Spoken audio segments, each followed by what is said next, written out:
Hello friends. Hello my dear student. कैसे हैं आप लोग? अभी आप लोग का एग्जाम खत्म हो गया 10th का। और बहुत सारे स्टूडेंट का ये मोटो होता है, मकसद होता है कि छुट्टी के बाद या फिर छुट्टी में हम लोग कहीं बाहर जाए घूमने के लिए।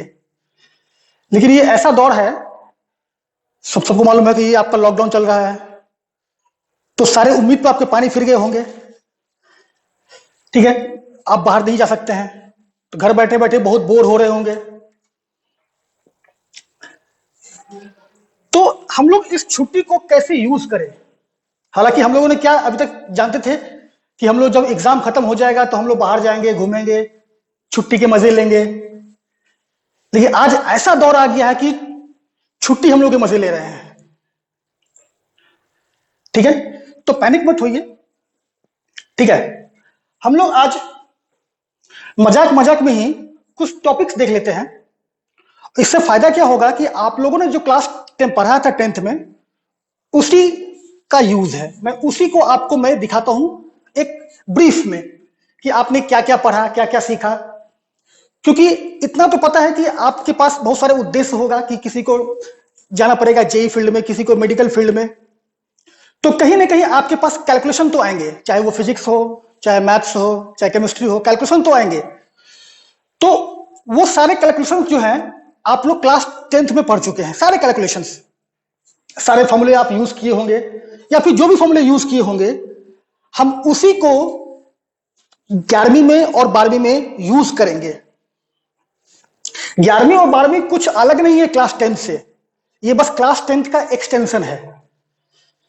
ठीक है, जैसा कि आप देख रहे हैं कि ये आपका प्री फाउंडेशन बैचेस हैं, और खासकर बेसिक मैथ्स का। ठीक है, और इसमें बहुत सारे मतलब मेरे सेशंस आएंगे। तो मैं भी आज अभी फ्री ही हूं, तो मैंने सोचा कि आप लोगों के लिए कुछ मैं बना दूं। तो ये सेशन 1। सेशन 1 में हम लोग आज क्या पढ़ने वाले हैं?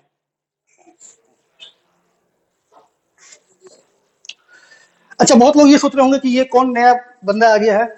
ठीक है, तो मैं बोल दूं, मेरा नाम राकेश कुमार है और मैं परिश्रम एकेडमी में मैथ्स पढ़ाता हूं, जे बैच को। ठीक है, कभी न कभी आप मुझे देखिएगा भी जब यहां आप पढ़ने आइएगा। ठीक है, एक अच्छा बॉन्डिंग बनेगा। लेकिन उसके पहले हम लोग कुछ, यानी जो मुझे लगता है कि आप लोगों के लिए फायदा होने वाला है जब आप यहां पढ़ने आइएगा, तो उसी सिलसिले में आपसे मैं कुछ बातें करता हूं। ठीक है, अच्छा, बिना टाइम वेस्ट किए हुए हम लोग टॉपिक पे आते हैं। टॉपिक का नाम है सेशन 1। अब ये सेशन 1 क्या टॉपिक है? हाँ, इसमें मैंने क्या किया है, कुछ टॉपिक्स बांट दिए हैं। सेशन 1 में हमको क्या पढ़ना है? Expansion of A plus B का पावर एन। जहां पर ये एन जो है ये बिलोंग्स टू नेचुरल नंबर है।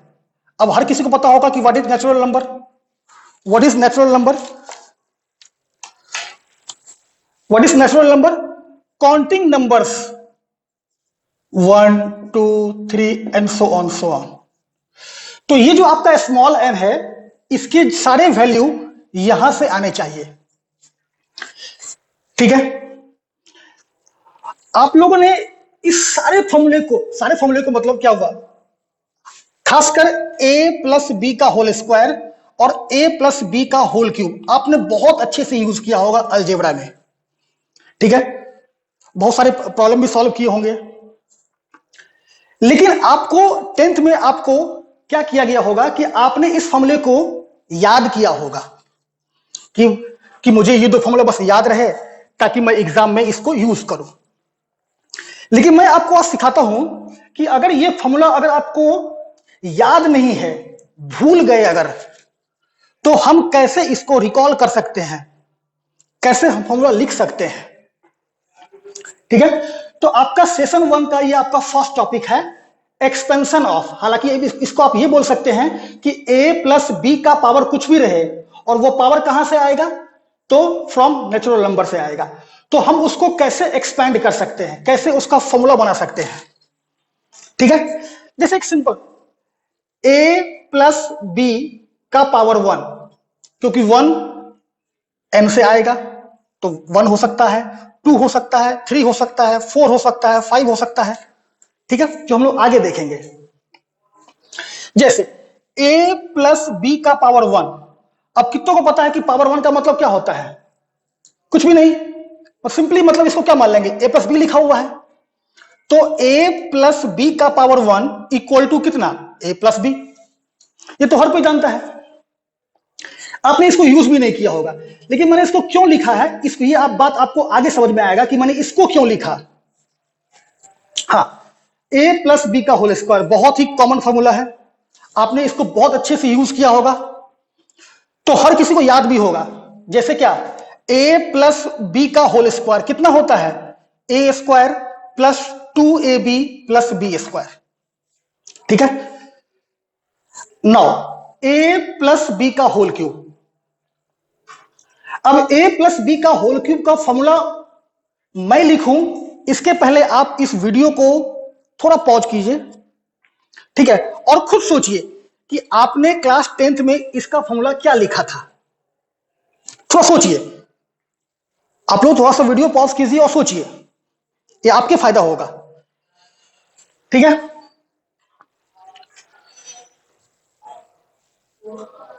ठीक है ना, इसका फॉर्मूला क्या था, a cube plus 3ab a plus B plus B cube.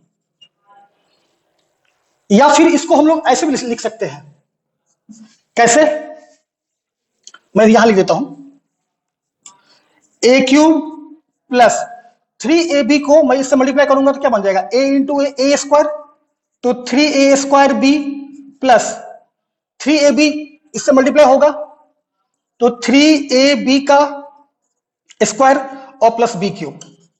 आपने इसी फॉर्मूले को बहुत अच्छे से यूज किया होगा और बहुत लोगों को दिक्कत हुआ होगा याद करने में। बहुत स्टूडेंट तो डर गए होंगे कि ऐसा फॉर्मूला बस आगे नहीं आए, कभी इससे सामना ना हो इस फॉर्मूले से। लेकिन आपके लिए आप ये सोचिए कि क्लास 10th में अगर आपके लिए ये फॉर्मूला बहुत ज्यादा टफ लगता है तो सोचिए कि पावर 4, पावर 5, पावर 6 जब आ जाएगा तो क्या होगा। और यही है आपका क्लास 11th और क्लास 12th और जेई जो बोल सकते हैं। समझिए, ये सब बेसिक्स हैं। आपको लगता होगा ये टॉपिक है, ये तो कोई टॉपिक नहीं है, ये बेसिक्स हैं। ये तो आपका मिनिमम रिक्वायरमेंट है, ये आपको जानना ही होगा ताकि आप मैथ्स को अच्छे से सॉल्व कर सकते हैं, ताकि दिक्कत ना हो। ठीक है, अच्छा, a प्लस बी का होल क्यूब कितना आया, a cube plus 3a square B plus 3ab square plus B cube. ठीक है, चलिए, बहुत राहत लगा होगा, राहत की सांस ले रहे होंगे आप लोग, सर ने ये फॉर्मूला लिख दिया और मुझे भी याद था, अच्छी बात है। अगर किसी ने पूछ दिया कि a प्लस बी का पावर 4 कितना होगा, मैं पूछता हूं कितना होगा, तो बहुत लोग तो सोचते होंगे कि a प्लस बी का होल क्यूब भी मुझे नहीं आता था, मैंने कैसे करके याद किया। अब a प्लस बी का पावर 4 कितना होगा, क्या इसका यूज है, क्या इसका यूज 11th 12th में है क्या? हाँ बिल्कुल है, क्योंकि ये आपका बेसिक्स है।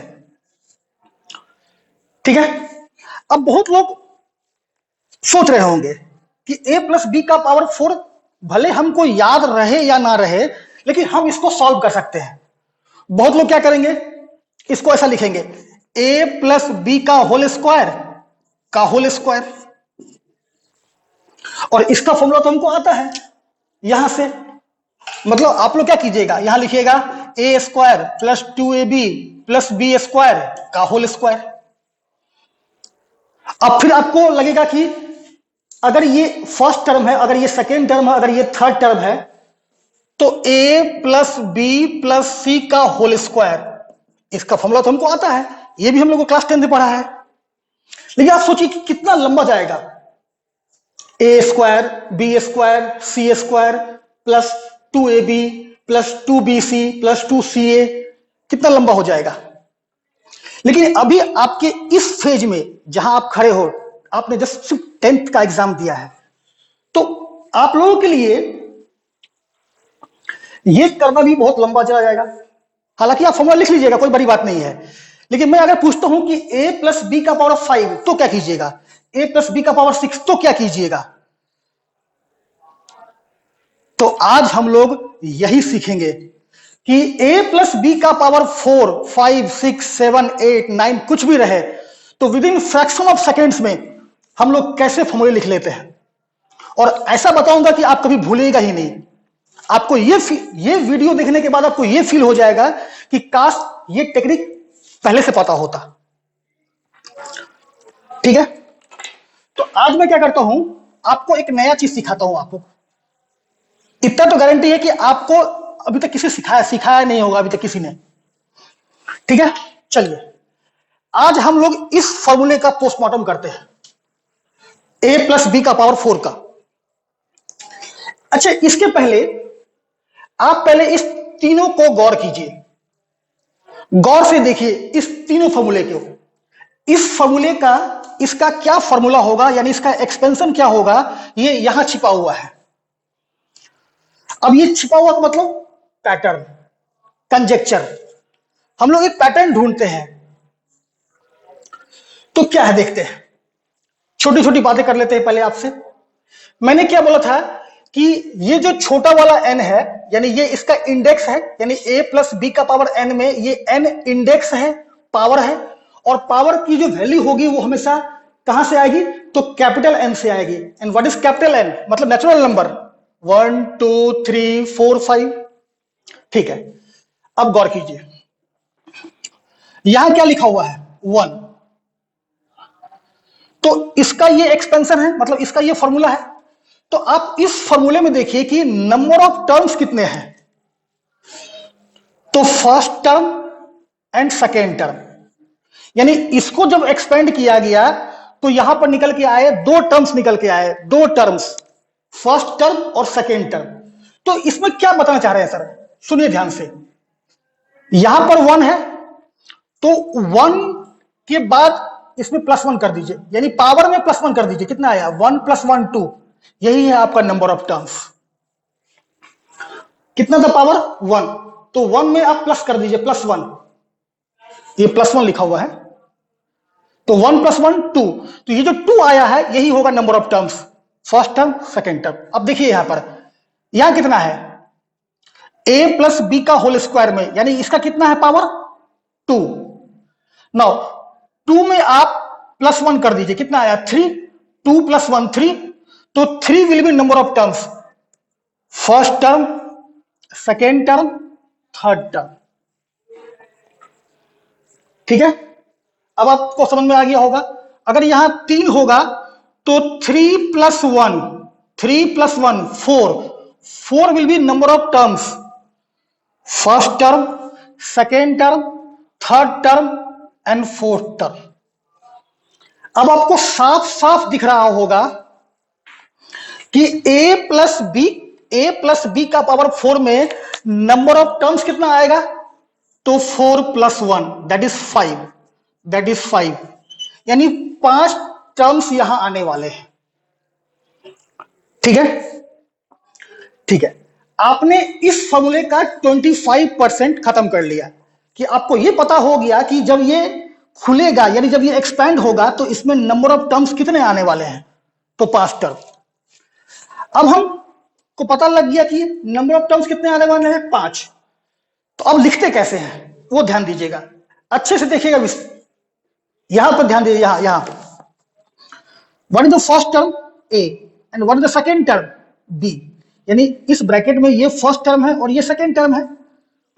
तो मैं क्या करता हूं, ये देखिए फर्स्ट टर्म सेकेंड टर्म दोनों का एकदम पास पास, यानी a, समझिए कि a इंटू बी लिखा हुआ, a इंटू बी लिखा हुआ है, इसी को हम लिखेंगे 5 टाइम्स लिखेंगे, एक बार, 2 बार, 3 बार, 4 बार, 5 बार। 5 बार क्यों लिखे, क्योंकि यहां पावर 4 था, +1 किए तो 5 आया, तो नंबर ऑफ टर्म्स आने वाले हैं 5, तो मैंने इसको 5 बार लिखा, 1 बार, 2 बार, 3 बार, 4 बार और 5 बार। हाँ, एक बात और, जो पहले है वो पहले ही लिखाएगा, नहीं तो बोलेंगे sir a into B equal to B into A, that's okay, लेकिन यहां पर जो फर्स्ट टर्म है वो पहले ही आएगा, यानी पहले ए है तो यहां ए ही आएगा, यानी A B A B A B A B A B. कभी भी इसको आप बी ए मत लिखिएगा, क्योंकि आपका ए इज द फर्स्ट टर्म, तो ए हमेशा पहले ही आएगा सब में। ठीक है, अब क्या करना है, कुछ भी नहीं, यहां पे लिख दीजिए प्लस प्लस प्लस प्लस। आप इसको अच्छे से देखिए, उसके बाद मेरी ये गारंटी है कि आप a प्लस बी का पावर 5, a प्लस बी का पावर 6 आप अपने से लिख लीजिएगा, कोई दिक्कत नहीं होगा। अच्छा, अब क्या करना है इसमें, ये जो आपका फर्स्ट टर्म है, ये जो आपका फर्स्ट टर्म है, इसका जो पावर होगा वह उतना ही होगा जो यहां का पावर है। यहां कितना लिखा हुआ 4, तो यहां लिखता हूं मैं 4, यानी यह ए का पावर है, यानी यहां पे लिखा हुआ तो ए बी, यहां ए बी, तो ए का पावर जो है वो 4 है, 4। सर ये 4 कौन सा 4 है, जो 4 दिया हुआ वही 4 होगा। जैसे यहां 3 था तो यहां 3 था, यहां 2 है तो यहां 2 है, यहां 1 है तो यहां 1 लिखा हुआ है।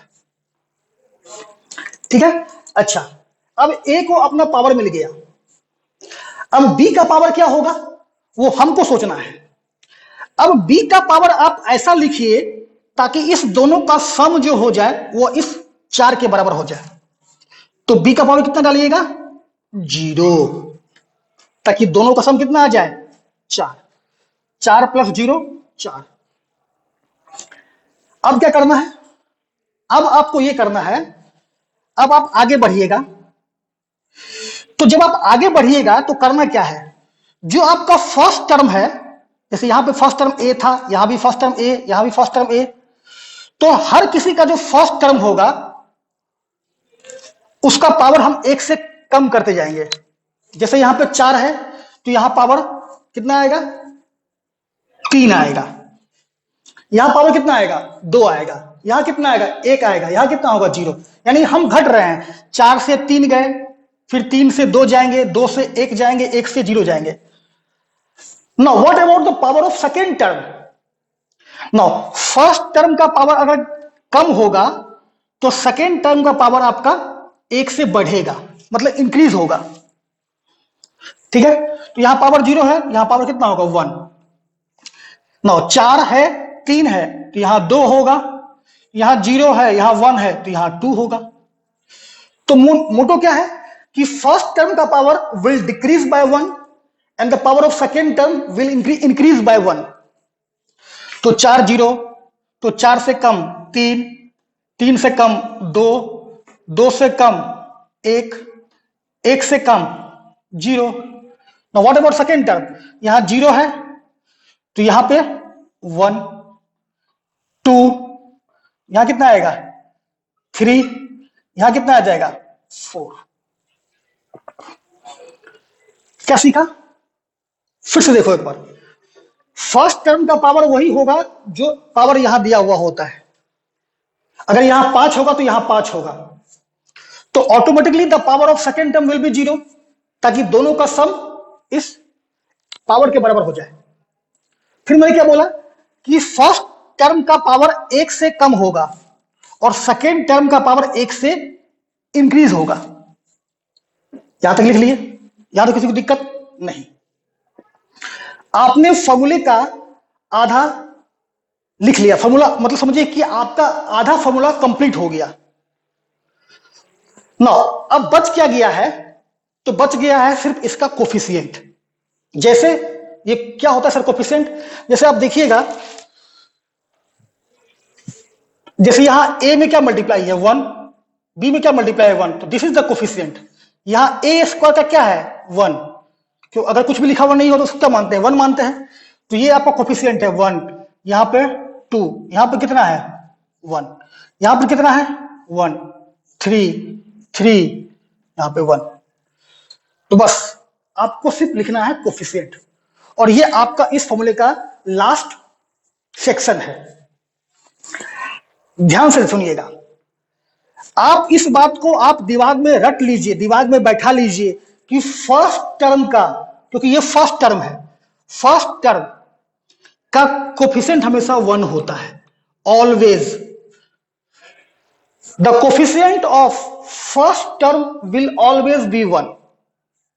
ठीक है, जैसे ही आपको ये मिल जाएगा, आपको सारे का कोफिशिएंट मिल जाएगा। कैसे, देखिए, आपको फर्स्ट टर्म का मिल चुका है कोफिशिएंट। नाउ अब हमको लिखना है coefficient of second term. Coefficient of second term, सुनिएगा, सारा काम यहीं से होगा। करना क्या, सुनिए, 1 into 4 यानी कोफिशिएंट इंटू पावर, 1 into 4 कितना आया, 1 into 4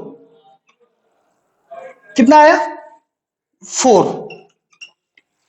आप इसको अच्छे से देखिएगा मैं क्या कर रहा हूं। हमको पता है कि कोफिशिएंट ऑफ फर्स्ट टर्म कितना होता है, 1। मैंने लिख दिया, देखिए 1 1 1। ठीक है, अब हम किसका ढूंढ रहे हैं कोफिशिएंट, हम लोग ढूंढ रहे हैं कोफिशिएंट सेकेंड टर्म का। ठीक है, तो करते क्या है, अच्छा, सेकेंड टर्म के पहले क्या है, फर्स्ट टर्म।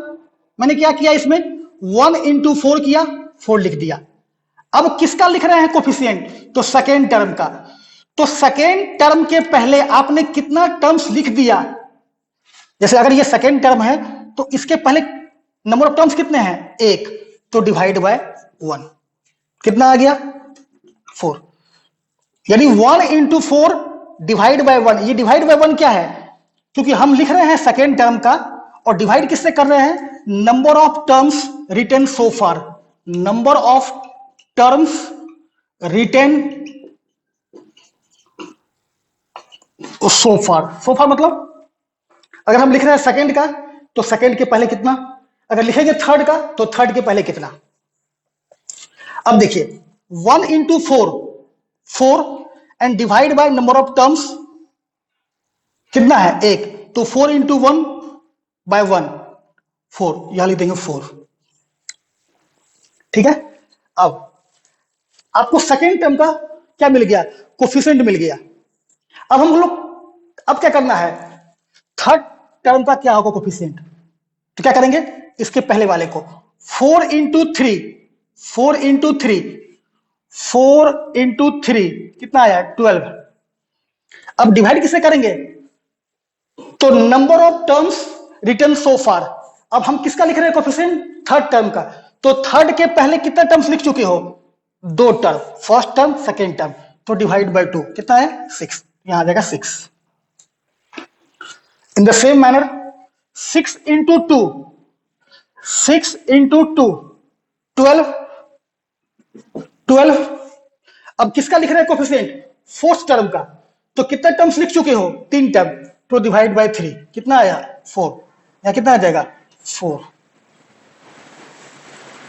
फिर 4 into 1 कितना, 4। और हम लोग किसका लिख रहे हैं कोफिशिएंट, फिफ्थ टर्म का। तो उसके पहले आप कितने टर्म्स लिख चुके हो, 1 2 3 4, तो डिवाइड बाय 4 कितना आ गया, 1, यहां हो जाएगा 1। Now this is the formula, ये आपका फॉर्मूला बन गया। आप इसको आप अच्छे से अरेंज कर लीजिए। कैसे, b का पावर 0 1, क्योंकि पता होगा कि एनीथिंग पावर 0 1 होता है। ठीक है, और 1 का तो मतलब ही नहीं होता है। तो ये क्या बन जाएगा आपका, 1 into a का पावर 4 into 1, अर्थात a का power 4 plus 4a cube b, 4a cube b plus 6a square b square, 6a square b square plus 4ab cube, 4ab cube plus 1 a का पावर 0 1, तो प्लस b का power 4। ठीक है, अभी आपको लगता होगा कि ये बहुत तकलीफ दे है, ये बहुत लंबा प्रोसीजर है, इसका लंबा कुछ भी नहीं है। a प्लस b का पावर 5 लिखिए, a प्लस b का पावर 6 लिखिए अपने से, a प्लस b का पावर 7 आप अपने से लिख दीजिएगा। तो बिना रुके हम लोग थोड़ा सा आगे बढ़ते हैं। ए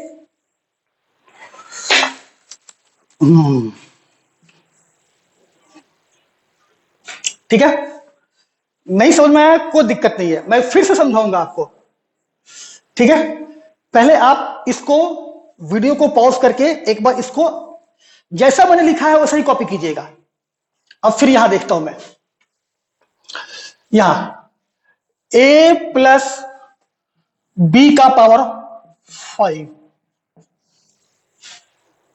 ठीक है, सबसे पहला काम यहां पर क्या लिखा हुआ है 5, तो नंबर ऑफ टर्म्स कितने आएंगे 6, क्योंकि हर किसी को पता है कि 5 + 1 कितना आने वाला है 6, तो 6 बनने वाला है आपका नंबर ऑफ टर्म्स।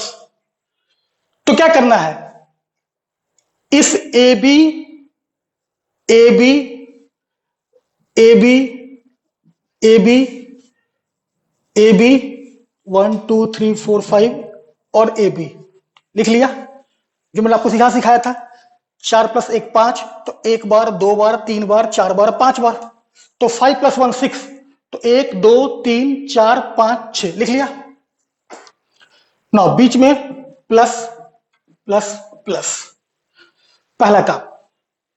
दूसरा काम सबको पावर देना। देखिए अगर आप इसका लिख रहे हैं, इसको एक्सपेंड कर रहे हैं किसी भी फॉर्मूले को, तो 3 पार्ट पर ध्यान दीजिएगा।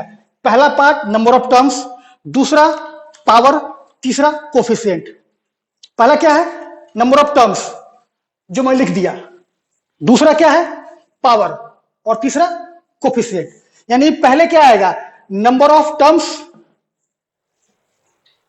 दूसरा क्या आएगा पावर, और तीसरा क्या आएगा कोफिशिएंट। यही आपका सीक्वेंस है, नॉट नहीं है, number of terms. Number of terms डाल दिया, फिर पावर, फिर कोफिशिएंट, यही प्रोसीजर है। ठीक है, पहले नंबर ऑफ टर्म्स, फिर पावर, फिर coefficient, number of terms power फिर कोफिशिएंट। तो नंबर ऑफ टर्म्स लिख दिया मैंने। अब पावर की बात क्या सिखाया था मैंने, फर्स्ट टर्म का पावर वही होगा जो उसका एन होता है, एन मतलब स्मॉल एन। यहां 5 है तो यहां कितना आएगा छोटू लोग 5। क्या ये विजिबल है क्या आप लोगों के लिए 5? तो इसका पावर कैसा मिलेगा 0, ताकि दोनों का सम कितना आ जाए 5। अब मैंने क्या सिखाया था कि जैसे जैसे आप आगे बढ़िएगा तो फर्स्ट टर्म का पावर 1 से कम होगा और सेकेंड टर्म का पावर 1 से इंक्रीज होगा। तो सोचिए यहां पे ए का पावर 5, तो यहां 4, यहां बी का पावर 0, तो यहां बी का पावर 1। कितना आसान है। 5 4, तो यहां पर 3, यहां पर 2, यहां पर 2, यहां पर 3, यहां पर 1, यहां पर 4, यहां पर 0, यहां पर 5। तो आपका क्या कंप्लीट हो गया, नंबर ऑफ टर्म्स लिख दिए, पावर भी लिख दिए। अब कोएफिशिएंट की बात चलेगी ना। मैंने क्या सिखाया था कि फर्स्ट टर्म का कोएफिशिएंट हमेशा 1 होता है, तो आप बिना कुछ सोचे समझे यहां पे 1 लिख दीजिए पहले। अब बहुत लोग तो इसका फॉर्मूला लिख भी लिए होंगे, करना क्या है 1 × 5 डिवाइड बाय, देखिए 1 × 5 5, और डिवाइड बाय क्या, आप किसका लिख रहे हैं कोफिशिएंट सेकेंड टर्म का। तो सेकेंड जिसका हम लिखते हैं कोफिशिएंट, उसके पहले कितना टर्म्स आप लोगों ने लिख दिया उससे डिवाइड करते हैं। ठीक है, तो 1 × 5 5, ये हम लोग किसका लिख रहे हैं सेकेंड टर्म का। तो सेकेंड टर्म के पहले कितना टर्म्स आप लोग लिख दिए हो, तो 1, तो डिवाइड बाय 1 5, यहां आ जाएगा 5। अब 5 × 4 5 × 4 कितना आया 20। हम लोग किसका लिख रहे हैं कोफिशिएंट थर्ड टर्म का। तो थर्ड टर्म के पहले आपने कितना टर्म्स लिख दिया 2 टर्म, तो डिवाइड बाय 2 कितना आया 10, यहां हो गया 10। इन द सेम 10 × 3 10 × 3 कितना 30। आप किसका लिख रहे हैं फोर्थ टर्म का। तो नंबर ऑफ टर्म्स कितना हो जाएगा 3, 1 2 3, कितना आ गया 10, यहां आ जाएगा 10। नाउ 10 × 2 20। आप किसका लिख रहे हैं? आप लिख रहे हैं इसका, लेकिन हम हेल्प लेते हैं इसी से, यानी ये जो आता है, ये वैल्यू जो आता है, ये वैल्यू हम लेते हैं उसके पहले वाले टर्म से लेते हैं और डिवाइड करते हैं number of terms written so far. Now 10 into 2 20 divide by कितना? तो 1 2 3 4 कितना है? 20 divide by 4 5। Now 5 into 1 divide by 5, क्योंकि आप इसका लिख रहे हैं तो 5 इंटू 1 डिवाइड बाय 5। 5 क्यों? 1 2 3 4 5 कितना आ गया? 1। तो फॉर्मूला क्या बन जाएगा आपका? a का power 5 plus 5a4b plus 10a³ b square plus 10a square b³ plus 5ab का पावर 4 एंड b का पावर 5। कितना आसान था लिखना, ठीक है। आप घर पे बैठ के क्या कीजिएगा, तो a प्लस बी का पावर 6 a प्लस बी का पावर 7 को आप एक बार लिख के प्रैक्टिस कीजिएगा, ठीक है। बहुत अच्छा चीज सिखाया मैं आपको, इससे आपका थोड़ा डर खत्म हो गया होगा। अब आप एक चीज आप सोचिए, ये तो आप प्रैक्टिस कीजिएगा लिख के। अच्छा, मैं आप एक बात करता हूं, अगर मैं बोलता हूं कि आज मैं थोड़ा सा 10th को रिकॉल करता हूं, अगर मैं पूछता हूं a प्लस बी का पावर 3, चलो भैया a प्लस बी का पावर 3, अब आपसे कभी गलती ही नहीं होगा, अब कभी याद ही मत कीजिएगा। करना क्या है आपको, सोचिए। पहला क्या था? नंबर ऑफ टर्म्स, दूसरा पावर, तीसरा कोएफिशिएंट, ठीक है। यही इसका पैटर्न है। यहां 3 है तो नंबर ऑफ टर्म्स कितना आएगा? 4। A B A B A B A B plus plus, खत्म। पावर, यहां 3 0, यहां पे 2 1 1 2 0 3, ये भी खत्म।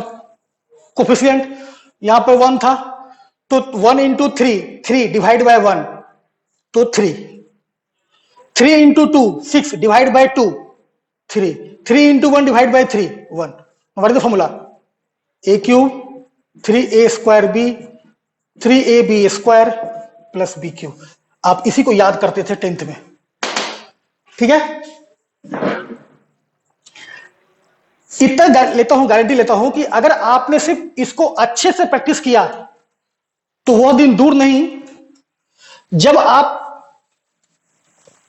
अच्छा मैंने आपको क्या बोला था कि a प्लस बी का पावर 6 आप एक बार प्रैक्टिस कीजिएगा, लेकिन बहुत लोगों को लगता होगा ये सीख गए होंगे।